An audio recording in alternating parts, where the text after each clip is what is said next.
சொக்கநாதன் பெற்றெடுத்த பிள்ளையாராம்.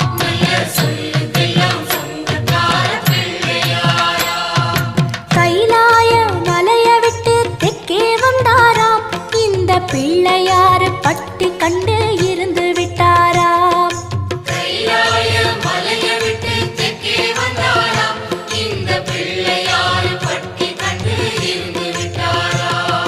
கணபதியார் வந்தாரம்மா, நம்ம உறவாக நின்னாரம்மா.